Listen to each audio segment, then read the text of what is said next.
Okay, so today we're going to talk about learning how to read chord diagrams. And you will usually see them written one of two ways. One is just using a dot. The other would be using a number, which is your finger. So when you look at this diagram, it's really telling you to think about seeing your guitar like this. So this space is your first fret. So this is your second. That's your third fret. This line running this way is your thick string. This line is your thin string. The X's mean don't hit those strings. The 0, the O, means hit those strings open. So this tells you to put a finger on the thin string in the third fret right there, and then only hit these 4 strings. So because you play guitar this way, you have to think about reading the diagram like this and figuring out where to put your fingers. So for this G chord, you want to be in the third fret. Here's your first, second, third. Finger on the thin string. And notice I'm on the tip of my finger because I don't want to be touching any other strings.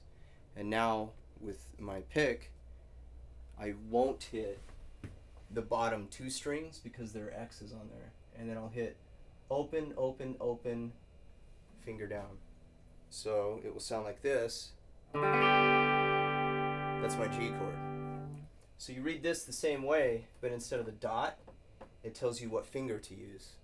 Now, unlike piano, in piano you count your thumb as 1. In guitar, it's 1, 2, 3, 4.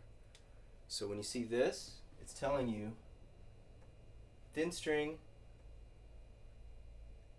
third fret,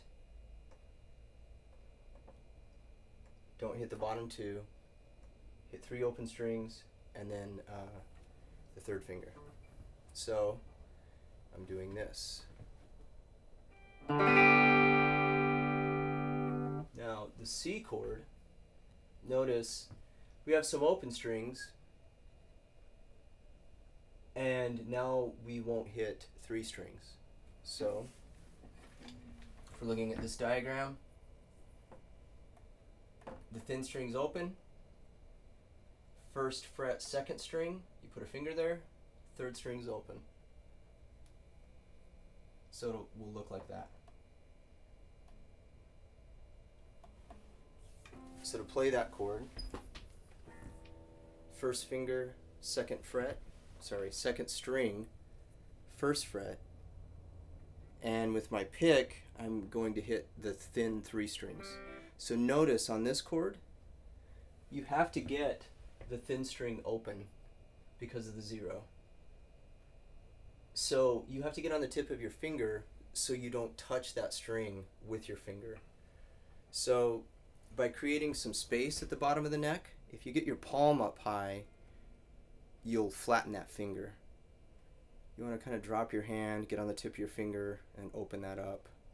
Because now I can hit the thin string open and it's not being bothered by this finger. Same thing here. First finger, second string, first fret. Hit the thin top 3 strings. Now on the D7, same thing. Looking at it like this. So you have a dot here, a dot here, and a dot here. Now you only have 1 string open, the 4th string.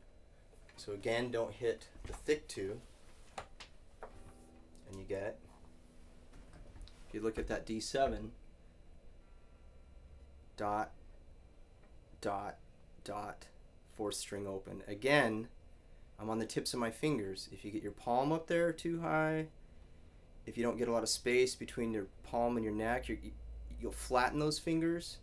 And it's really important that you get this note to sound in this chord. That first finger, because that is the note that makes it a 7th chord. It's a dominant 7 chord. So that's a flatted 7th. You don't need to really know the theory. You just need to know if you're not getting that string, that one string to ring, you're not playing the chord correctly. And it's really important to get that note to come out, because this is a D chord. This is the sound of a D7. That note, that's what makes it a 7th. So you want to be on the tips of your fingers so you're not bothering the next string that you need to play. So here's your D7. I'm on the tips of my fingers.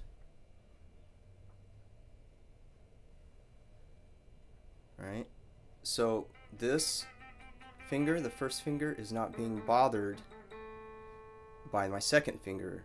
You don't want this finger to go flat, because you'll A, play the wrong note if you flatten it too hard.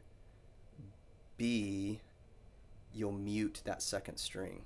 So tips of my fingers, and then with my pick, I'm hitting 4 strings. Not the bottom 2, the top 4. Now, it sounds backwards, but the strings closest to your face are the bottom strings, not the top. The thin strings closest to your feet, that's strings 1, 2, 3, 4, 5, 6. Those are the thin strings. So 1 is the thin one, 2, 3, 4, 5, 6. So again, I'm looking like this. Thin string, thin string. Thick string, thick string. You're just turning your guitar like this. And what you want to practice moving between the G chord and the C chord, and making sure you're on the tips of your fingers. So get up here. So I'm on the tips of my finger, and I'm also hitting the correct strings. I'm hitting 4 strings. On the C chord, I'm only hitting 3. So if all you do is go back and forth between those 2 chords,